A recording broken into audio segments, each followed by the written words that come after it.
Welcome. Um, Lots of happening at the moment, day by day. We keep saying it gets worse. It can't get much worse, but can it?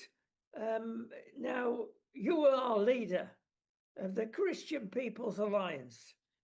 So your perspective is somewhat different from the ordinary party leader because you actually bring God into it. And you will say, of course, that the other parties have good points, but there's this God-shaped hole that has to be filled, and nobody else does it but the CPA. Well, you see, one of the things that's important for us, and it's important for me, is truth. And one of our slogans is return to the truth. And I think what most annoys me about the current government is the dishonesty. Because, you see, I can actually cope with a government that says, this is what we're trying to do, this is what we're aiming to do. Okay, we may have not got things completely right, we've still got a long way to go, we've still got some difficult choices to make, but this is what we're trying to do and what we're trying to achieve. You can, a government that says that honestly, you can handle even if they make mistakes. But a government that says, like this government, we've done everything absolutely right, we haven't made any mistakes at all, everything is wonderful, when it blatantly isn't, and then they tell you that they're trying to do something when actually they're trying to do something completely different, that's when you have problems. And, I won't go into all the details and all the policies, but it's blatantly obvious, when Keir Starmer says, for instance, that all the money that we're raising is going on the health service and is just helping to provide services, when actually it's going on quangos, and because they've set up 28 new quangos, is going on red tape. You know that he's not being honest. He's not being straightforward. Well, looking at situations that stand at the moment, like the workers' rights bill, let's not forget about that. That's Angela Rayner's baby. Total workers' rights day one. Thank goodness they've got that, well, a bit of distance, 6 months before you can be taken advantage of by certain employees. But that's not long enough, is it? No, I totally agree, because you see, it's absolutely right that an employer should be able to have a period of time when they take on a new employee to find out whether they can do the job and or whether they will do the job effectively. Now, in the past, that's been up to 2 years, which may possibly be a little bit long, but I think you need at least a year, 18 months, in order to find out whether the employee can do the job and is doing a good job.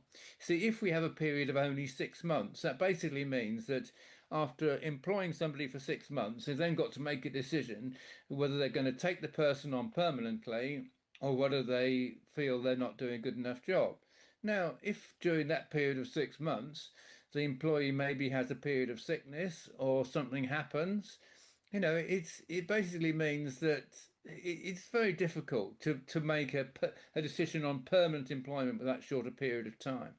But originally, what they were planning was to say no period at all. So the employer basically, from day one, has to decide on the basis of a CV if they're going to permanently employ them. Well, that's just wrong. They're good at quoting zero rate contracts, aren't they? But employers like that because it gives them a way out if things go badly. So the employer maybe take some chances in a difficult market and say, oh, well, as long as you're on a zero rate contract, we can get rid of you. I mean, they don't say that, but that's the thing behind it. Well, that can actually work well for people in some situations, like for instance, students that want to work in their holidays, or as I did, and as most students do, to raise a bit of money, and also for elderly people, because you see those contracts works both ways. If it's a 0 hours contract, then the employee is not forced to work. I mean, they can work if they want to, but they don't have to if they don't want to. So an elderly person, for instance, might say, yeah, I don't mind doing a bit of work, but I don't want to be forced to come in every day. So they'll have a 0 hours contract when they're not forced to work, but they can if they wish. Now, you see, if the employee actually wants that contract, then why shouldn't they have it? And many do actually want it. Now, the idea that, that is illegal and both sides want it, the employer wants it and the employee wants it, is just frankly ridiculous. We're going to move on to Rachel Reeves after we've discussed Angela Rayner. They're causing a bit of trouble, these ladies. Now, why do I say that? Because out of the problems that she clearly has, people are saying that A, she's not fit for purpose. She's lied, that dreadful word, on a number of things, and she's still lying. But I tell you what, there's something very dark about our Chancellor, because she's come out with an expression that one thing she doesn't like is mansplaining, and the other thing is misogyny, closely aligned. Now, why on earth would she say that? To divert the problems, maybe? But I'll tell you what, Sid, if you look at the meaning of mansplaining, and if you, as a politician, said, oh, it's just women's splaining, you'd be in the Tower of London. Well, yes, but I thought actually Kemi Badenoch dealt with that extremely well in Parliament when she was, replying to the budget speech, and she just basically said, "I'm a woman, I'm black, I'm not complaining." It's like I would say to you, woman to woman, you stop complaining because this issue isn't about the fact that you're a woman. This issue is about the way you're running the country, and frankly, that's what everyone wants to talk about.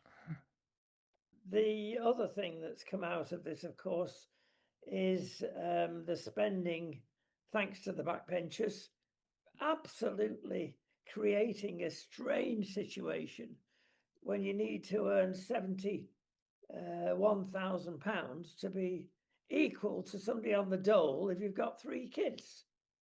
I mean, this is completely bizarre.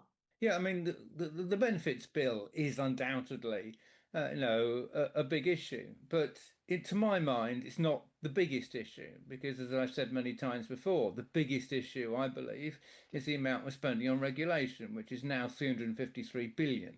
You see, because at least benefits are going to help somebody, where all these billions that we're spending on regulations, frankly, are doing harm. They're not actually helping anyone, and it's ridiculous.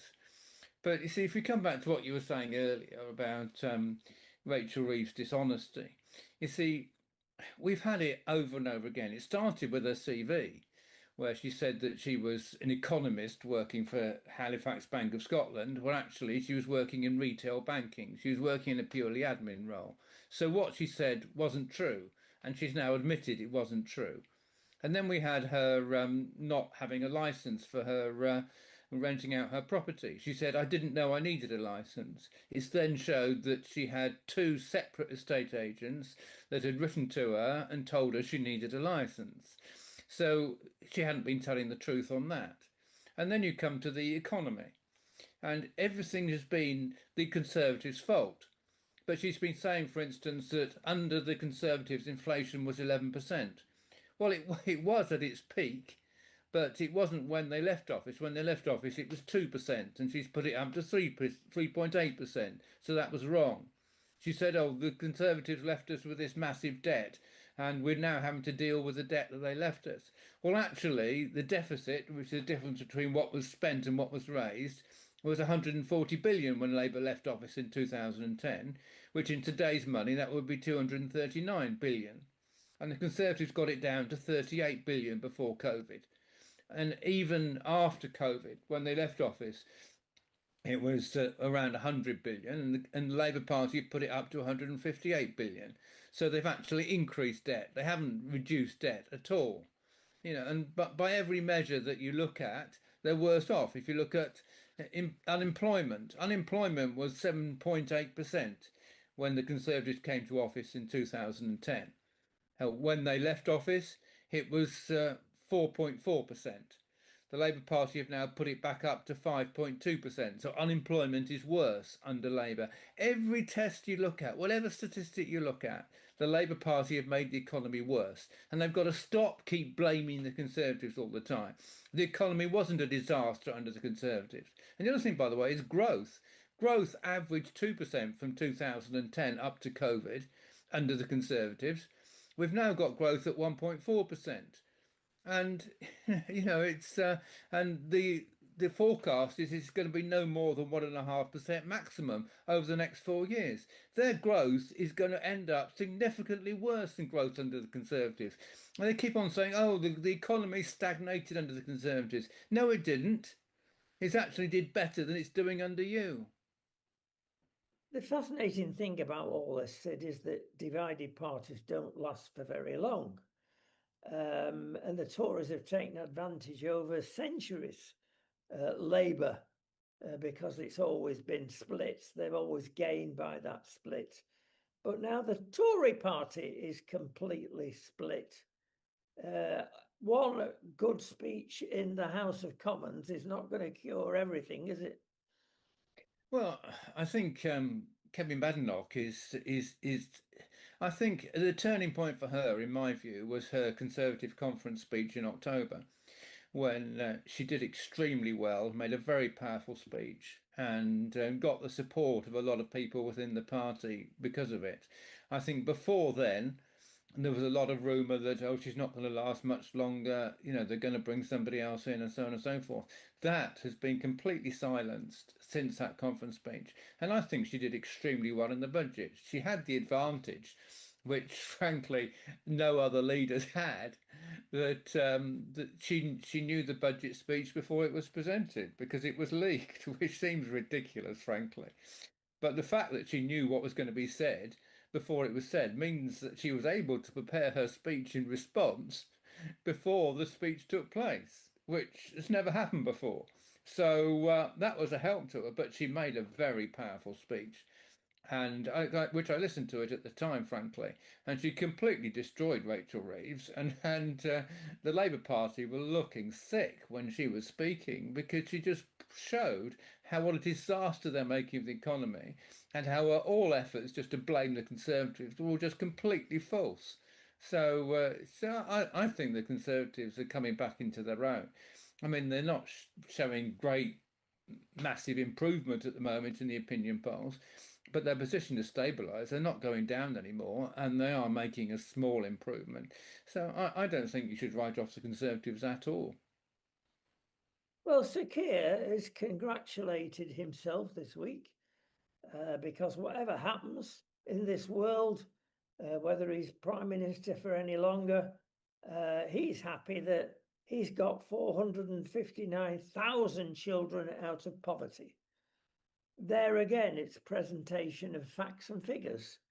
The now notorious, well, there's a number of them actually. One is the Roundtree organisation, who go more left wing every year they carry on. And they've come out with this figure about what is poverty. Apparently, according to them, it's 60% of the median earnings. Then you're in poverty and your children are suffering and dying of hunger.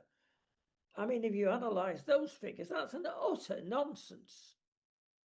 Well, yes, absolutely, because it's all relative poverty. So somebody in poverty can have a wonderful television, can be paying Sky for £130 a month in order to have their television, can have the latest fridge freezer, can have all the latest technology in their home, can be living very comfortably. But according to the average, because they're below 60%, therefore, they are living in relative poverty compared with somebody who has got marble floors, etc. So relative poverty is frankly nonsense. What it should be is a test of absolute poverty, which basically means, can you afford to provide food for your home? Can you afford to live in comfort? Can you afford to have proper heat in your home? That's a thing which everybody needs. And that's absolute poverty if you can't live warm and you can't provide food for your family. Um, and those are proper tests of real poverty. And we should get back to that, frankly. And what you're saying is completely right.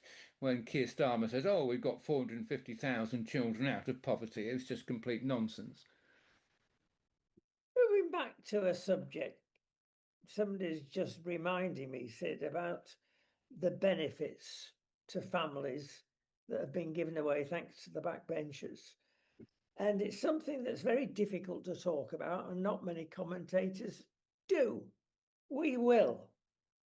With the average British family, 1.4 children, way below even replacement level, and the average immigrant family at 5.7, you've got a vast problem there, because their children will, according to some pundits, overtake the total population in UK within 30 years. We will be no longer Caucasian white Brits. Now, it will be paid for by the present taxpayers, who could be paying more than £100,000 to bring up that sort of a family, but it's going to be given to them by the state because of the generous benefits. Why should I work if I can get it through the state? Well, yes, you see, the truth is that in the Islamic religion, whether we like it or not, um, their adherents are encouraged to have as many children as possible in order to create more Muslims worldwide. And it's not just in this country, it's worldwide.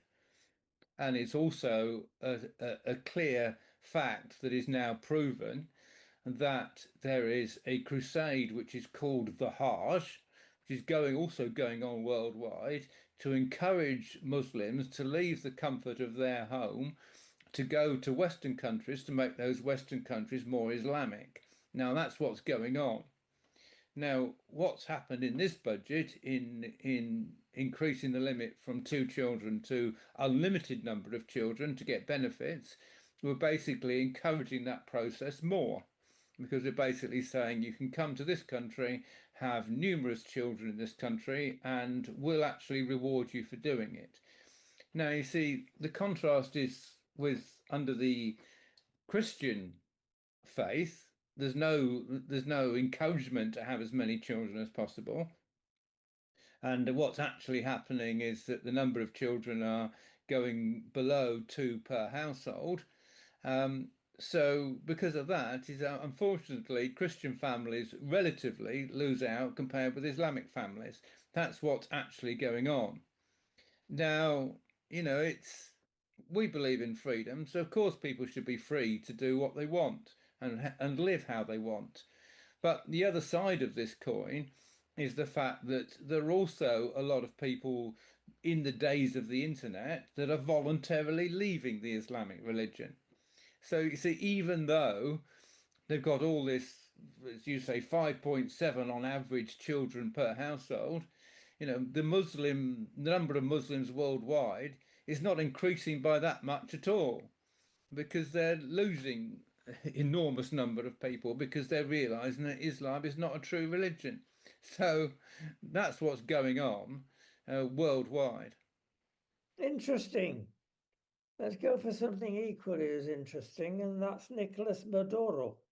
He, Presidente of Venezuela, a fabulously rich country because of the oil. And if you want a demonstration how socialism of the extreme sort can never work, boy, that's it. Talk about the rich becoming richer and the poor becoming poorer. And it's providing the US with all the fentanyl it does not want and various other things. And Trump's decided to park an aircraft carrier in waters very close with 20,000, well, naval marine men ready to go and sort him out. Well, Trump has said, in actual fact, I don't want to send in the Marines, go with you and your family off ski. and let's see if that works. Now, we'll know pretty quick. A lot of people, a lot of money going into this maneuver by Trump. But Sid, when you come across a dictator like that, should America, on one level, you can see why, because of the fentanyl scheme, but should they be able to go in and say, go on, we don't like what you're doing? Well, you're absolutely right about Venezuela, because I use Venezuela as an example of how socialism doesn't work. Because Chavez came in originally and spent enormous amounts of money on their welfare schemes and goodness knows what, and then when he died, the oil price collapsed, and Maduro came in just as the oil price collapsed, and because they were socialists, they couldn't cut spending.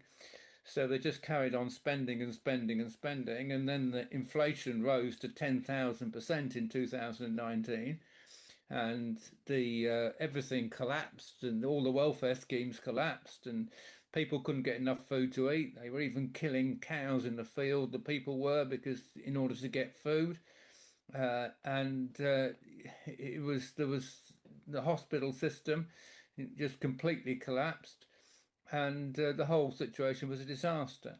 Now, in any normal country, you would have voted these people out of office, but because they rigged all the elections and arrested everybody that opposed them, the ordinary people couldn't decide who was running the country.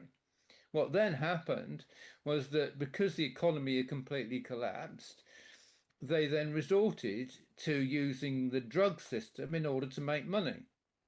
So Venezuela then became the drug capital of the world. And that's the situation as it is now. So they've been exporting massive amounts of cocaine to the United States, but also around the rest of the world. And that's how they've managed to keep their economy going. Now, I'm sorry, but that situation cannot be allowed to continue. And Trump is absolutely right to say it's got to stop.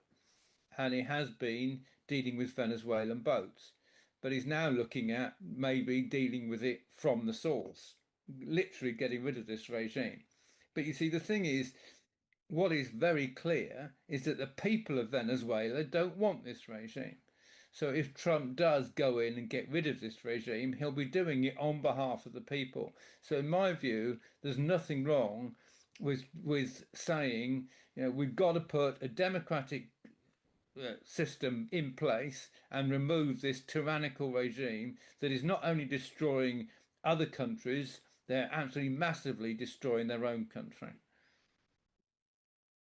We move on to EVs, electrical vehicles, and truth comes out eventually, even despite Rachel Reeves and co, that roughly in 2028, depends on how things go, things will change. One thing is this wretched scheme in London. We got to pay £15 to enter a zone, in some cases £18. That's going to go. Oh, hooray! Why? Because they're going to charge these electrical vehicles, literally, not electrically, 3p a mile. You've been had if you've bought. You've been conned if you bought electric vehicle. You've had your incentive because the government are giving you money. Even if you bought a hybrid, it's 1.5p a mile. Sid, we keep going on about this. It's all nonsense. And revenue has got to be got from the poor motorists. So they've got to get it somewhere. The electric people have gone and got away with it. Now they're paying their just rewards, if that makes sense. Yes, well, you see, in the UK, the petrol tax is phenomenal. So every time somebody fills up with petrol in the UK, more than half of the money, I think it's something like 60% of what you pay at the pump is actually going in tax. So it's been an enormous amount. Now, obviously, when people move from petrol vehicles to electric vehicles, suddenly they're paying no tax at all. all the electricity which they're going is tax free. So so suddenly you're moving from having a petrol vehicle where you're paying enormous amounts of tax to run your vehicle to having an electric vehicle where you pay no tax at all. So that's what Rachel Reeves has now done to equalise the situation. But it makes a nonsense of what we've had, which was the green levy, where they're actually subsidising people to buy electric vehicles because we've got to save the climate. Now, obviously, it was all complete nonsense. The whole thing was a complete hoax. It's made no difference at all to the climate if people have electric vehicles as opposed to petrol vehicles. So we can forget about that. There's no actual benefit at all, but the loss to the taxpayer is phenomenal. So they've got to equalise it, and they are now going to equalise it. The result will be that people will probably stop buying electric vehicles because they're a pain in the backside, having to sit and charge your vehicle for half an hour in some service station in order to try and get any distance. So we'll go back to having petrol vehicles where you can just fill up. They may have hybrid vehicles, but like you say, they still have their 1.5% charge, but that's equalised anyway because you're going to fill up with less petrol, but you'll have some charging. So having a hybrid vehicle really doesn't matter. So that will then be probably either a hybrid vehicle or a petrol vehicle will again become the vehicle of choice. Yeah, we're going to Switzerland now. And the left-wing youth party, which is quite strong over there, has come up with the idea of taxing the super rich. Now, two things here. People go to Switzerland not for the cuckoo clocks. They go because of its relative tax-free status for the really wealthy. And they want an inheritance tax. It starts about 60 million a year in assets. There are a large, well, it's a gift to the world if you wish to go and live in Switzerland. Their tax rates for the very rich. And this is where Switzerland gains from its, well, it's in the middle of the continent, no got any seaboard. There's not a lot going for it. But one thing that is going for it is the tax structure. They've made billions over the years. And it's a very controlled society. You can't even move from one canton to another without special dispensation. There's not the freedom there that there is in the UK, even. At least if you want to go from Yorkshire and live into Lancashire, then there's no problem. Imagine that coming in, whereby, oh, you've got to seek government permission. So a bit of a strange mixture is Switzerland. But the last thing it needs is to somebody come along, and it's just typical of the extreme unthinking left that they even start shouting about that. Switzerland will be another Venezuela if it goes on that way. Yes. Well, I disagree that Switzerland hasn't got anything going for it. I think it's a very beautiful country, and a lot of people like to go there skiing. I mean, I myself have been to Switzerland skiing, and it's absolutely beautiful. I mean, really, really beautiful country. Um, but um, yeah, if people using it as a tax haven are then taxed extensively, they're going to go somewhere else. I mean, some people go to Monaco, but who knows? I mean, they'll find somewhere else where they can go and have cheaper taxes. And if that country starts taxing them extensively, then they'll move on to another country. I mean, it could be, given what's happening at the moment in the United States, that people prefer to go to the United States because Trump has reduced tax there enormously. And so it's now a lot more favourable to go and live in the United States. And of course, there's parts of the United States that are very beautiful. I mean, you can go find parts of the country that are where you can go skiing, or you can find parts of the country where you can just go and lie on the beach all year round, in Florida. So you've got a lot more choice there. And if the tax there is reduced to the extent that the Trump is reducing that could become a lot more favourable. But it's been shown over and over again that where countries decide to tax the rich, then the rich vote with their feet and go somewhere else. and it's actually not that difficult to decide to leave Switzerland, even though you've got the beauty of the country. It's still, it's there's economically, there's every reason to go somewhere else. The latest tip is to go to Malta or Cyprus if you want it to be a bit warmer. And they are getting a lot of comers in, let's call them, rich boys and girls. Talking about that, let's go to Richard Hughes, ex-boss of the OBR. OBR has not had a wonderful history. It's made a number of mistakes. The leak, of course, is the major one, but they've had leaks before. So it's not as though, oh, it's a one-off, lads. No, it's not. But like so many government or pseudo-government departments, it seems to be a disease that is very prevalent. So he's quit, he's gone. The Labour Party are going to be rejoicing because he's not had a very good relationship with Labour. He's disagreed with a lot of stuff they're up to. Some people say, well done him. Anyway, he's gone, and certainly from the left side of our politics, they're happy. Yeah, but you see, most people would say the wrong person's resigned. I think he's resigned because he came under a lot of pressure from the government because of this leak of Rachel Reeves' speech, which was something which was unacceptable, frankly. I mean, that speech should not have been leaked, and it was a mistake of the OBR. But the mistakes that Rachel Reeves has made is far more substantial and far more significant than just a leak of one speech. And there's far more reason for her to resign because of the dishonesty than there is for somebody that makes one honest mistake or whose department makes one honest mistake. But the whole idea of the Office for Budget Responsibility is that it's supposed to be independent of government. So the fact that he's had pressure to resign from government is unfortunate. But you see, government does appoint the head of the OBR. So even though they're independent of government, they are appointed. The staff are appointed by government, and that itself is likely to be a political appointment. So that's unfortunate. So there won't be any true independence.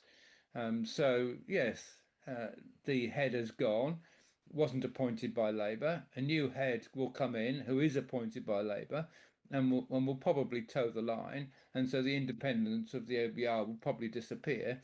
So the whole point of the OBR will probably cease, frankly. Interesting thought, that. Various interesting thoughts this week. We've had in Liverpool the party conference of all party conferences.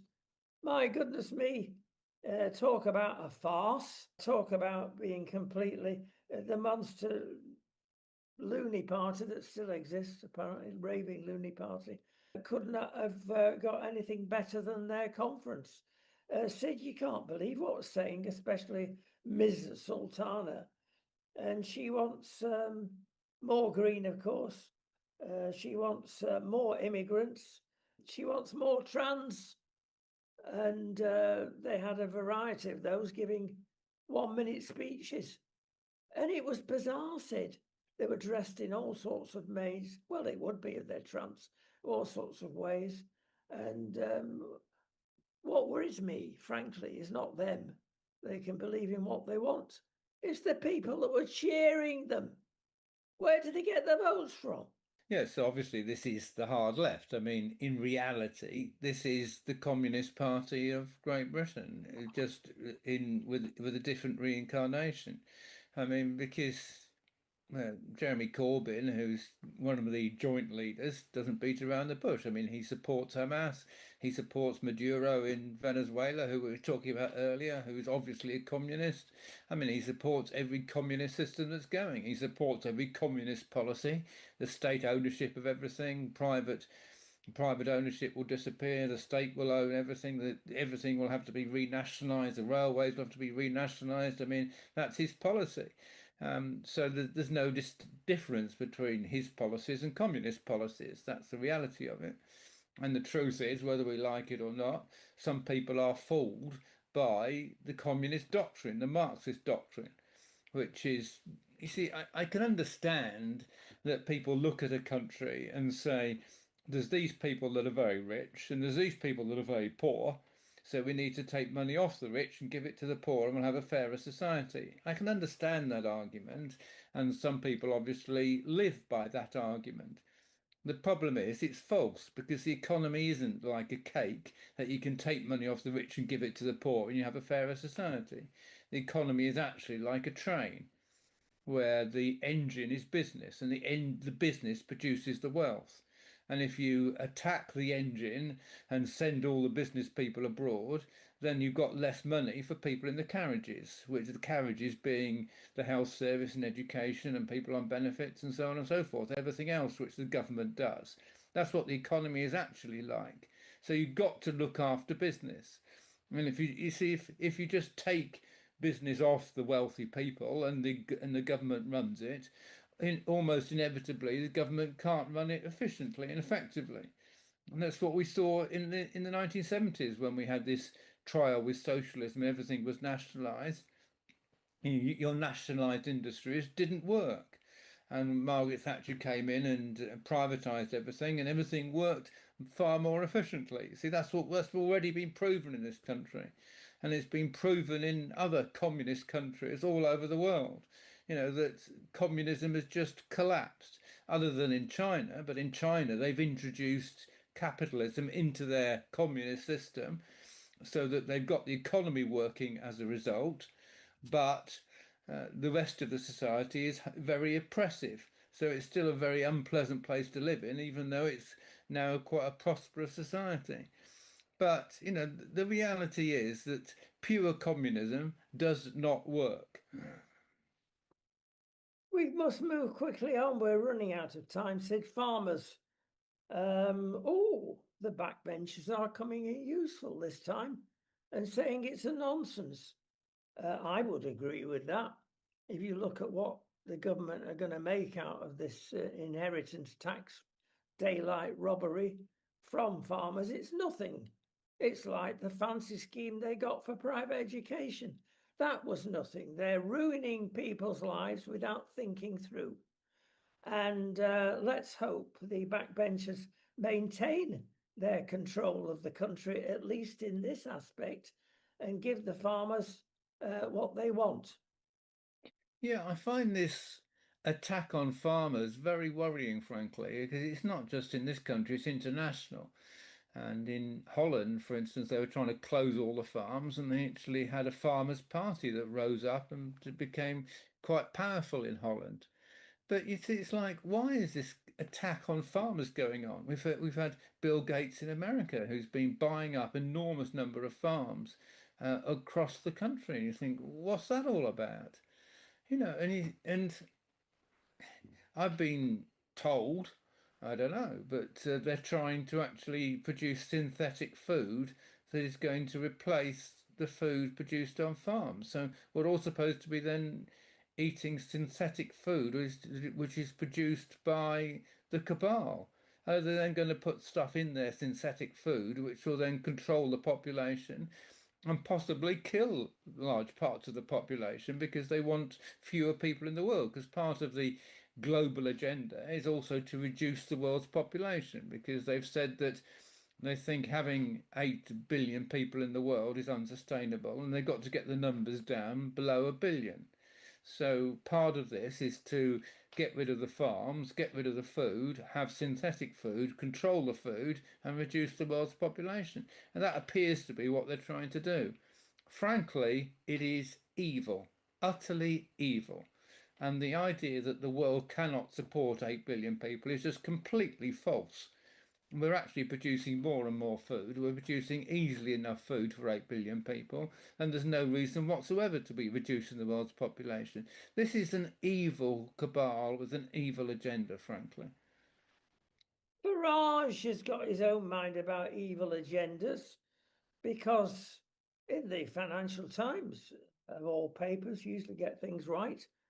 They're a bit lefty, you might say, but they've decided or it's been reported to them, we find out there is a coalition coming along with Farage and the Tories. Now, whether that be true or not, Farage has really reacted very poignantly and has said, I'm not going to be betrayed again like you've done it once already. I'm not interested in anything.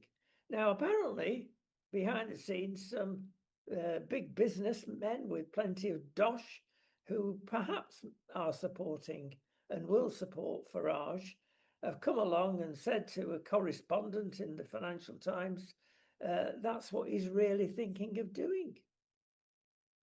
Well, you see, these really powerful businessmen tend to support all sides, which is incidentally enough, that's what Trump did before when he was just a businessman. He was actually giving money to the Democrats as well as giving money to the Republicans. So they want to make sure that whoever comes into power, they can have influence over them. So it's not surprising if a businessman comes along and says we want to give money to reform because they might form the next government, but they're also probably going to carry on giving money to the Conservatives, and they might well be giving money to the Labour Party as well. I mean, that's what businessmen do. So, we can't decide our policies on the basis of what rich people do and who they're supporting. I mean, because you know all they're interested in is their business and how their business can best prosper and how they can influence government. But the reality is, by the way, that the Conservatives, when they were in power, did their level best to try and pretend that they weren't being influenced by big business, that all their decisions were taken without any reference to the people giving them money. The Labour Party have been given money by the same businessmen, and they've almost openly helped the businessmen that are giving them money. They haven't bothered to hide it. It's just that. So, we don't mind people knowing that we're corrupt. The Conservatives try and hide their corruption, but it goes on. It goes on worldwide, I'm afraid. Does indeed. Makes the world go around, they say. We'll go on to higher things again, Sid, before we go, and that's VAR. There is a real strong movement now to get rid of it. I will be part of that movement because I think it's ruining the game without having any results. There's as many mistakes made, some people say even more than there ever was. But apparently, the World Cup next year, they've got an enhanced system. It's fascinating, this. They've realised what a nonsense the footballers can make of us all at times. And I was watching the Chelsea Arsenal match, and frankly, I was quite disgusted at some of the behaviour of both sides. And VAR have spotted this, and the enhancement is to look for people feigning injury, I call it cheating, lying and writhing on the floor when they've not even been touched to gain an advantage. So that's one thing I'm going to approve of, the enhanced VAR. It's the only thing. But our game, like politics, Sid, has sunk to a low ebb with behaviour of certain players. Overpaid, really, they're in a very good position of responsibility. They abuse it, and you see it many times. But obviously, it was a derby, a local match, and it went out of hand completely. I understand, and perhaps you can correct me, Sid, that there was a law now saying if they did something like this, it was off the field, senor, quickly. Well, it's difficult because see the thing is, at the end of the day, it does spoil a match if you've got 11 against 11 and then becomes 9 against 10 or something. It's like it just ruins the match, frankly, and that's what would happen if every time somebody feigned injury they were sent off.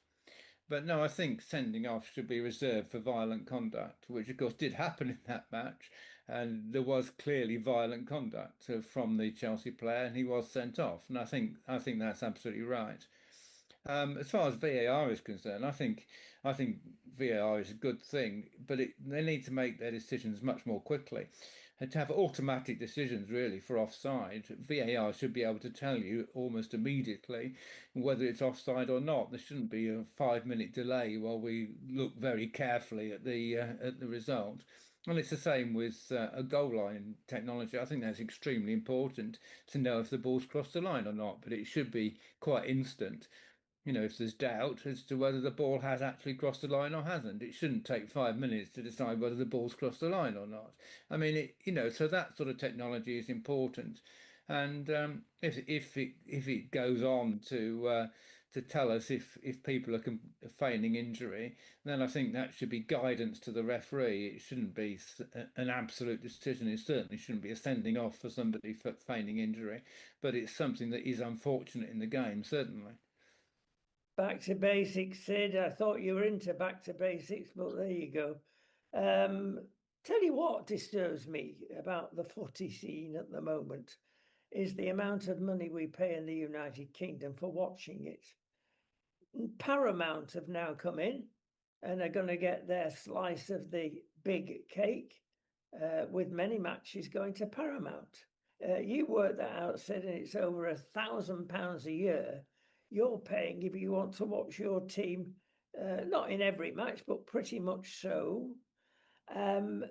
Compared to Spain, you can get the same thing, 200 odd pounds a year. Who's making the money? Well, it's a lot of it's going to the clubs, but you see, but when you first said about the expense of watching your club, I thought you were going to say the expense of actually attending a football match, because it really is ridiculously expensive to buy a season ticket for a top club. And frankly, these clubs are getting enormous amounts of money now from television as well as from sponsorship and goodness knows what. So it should be a lot cheaper to attend matches. I think it's very, very unfortunate that you have to pay so much to attend a match. And it's normally something which is a very family thing. I mean, children love to go with the father or mother to go and watch a football match. And as you grow up, I think it's a fun thing to do with the family. And I think it should be something that is affordable and cheap. If you watch it, it's expensive to watch on television. Well, you can choose to watch it or not watch it. If the demand is there, the price goes up according to demand. That's the reality of it. The reality of it is that the Premier League, as well as some of the rest of the football in the UK, is very attractive for people to watch, and there's a lot of demand for it. And if people want to watch it, good luck to them. Well, some people think it's even brainwashing at times, or is it a germ you get and follow your team to all ends of the earth? If you want to go by the way, FIFA are making a fortune out of this, to the final, you can always get a ticket. That's not available at the moment, but apparently there will be a few. It will cost you for the final, the cup final, £33,000. Are you up for that, Sid? No, not at all. But it's a say it's price is the function of supply and demand, and if the demand is there and that's the price, and people are willing to pay that price, then but it is absolutely ridiculous. 33,000 to attend a football match is just crazy. Yeah, and you probably see your team lose anyway. So take courage, mon ami, and spend it somewhere else. Probably what will happen is that you'll buy a ticket in the hope that your team will reach the final, but you actually won't be watching your team at all. Yes, well done. We'll see you next week, Sid. Okay, cheers.